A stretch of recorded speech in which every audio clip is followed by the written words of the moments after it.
তো দিনটা ছিল 5ই নভেম্বর, ডাইহাটে রাসযাত্রার শোভাযাত্রা বেরিয়েছিল। আর আমি দেখতে চলে গেছিলাম কাটোয়া থেকে ডাইহাটে রাসের শোভাযাত্রা।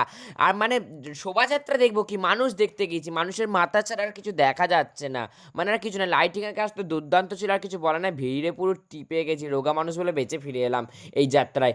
আর মোটা হলে তো পারতামই না, ঢিপ হয়ে পড়েই যেতাম, কিছু আর বলার নাই। দেখো কত সুন্দর ঠাকুর, আর কিছু বলার নাই। মানে মানুষই তো দেখতে পাচ্ছি, আমি শুধু মানুষ ছাড়া আর কিছু দেখতে পাচ্ছি না, শুধু মানুষ আর মানুষ, মানুষ মানুষ মানুষ।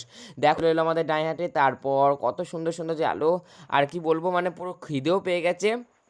আর একটা ঠাকুর আসছে, দেখেই চলে যাবো। লাইটিংয়ের কাজও দুর্দান্ত, আর কিছু বলার নাই, খুব সুন্দর। তারপর দেখলাম মহাকাল এসেছে, ও মাই গড, ও মাই গড।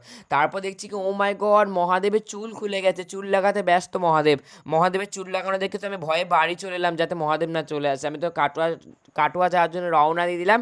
তো আজকের মতন এইটুকুই। আবার কাটোয়ার কার্তিক লড়াই আসছে, সেই ব্লগগুলো দেখো। স্টেশনেও কত ভিড়, কুয়াশা পড়ে গেছে, মানে এতটাই ঠান্ডা। তাহলে বাই সবাই।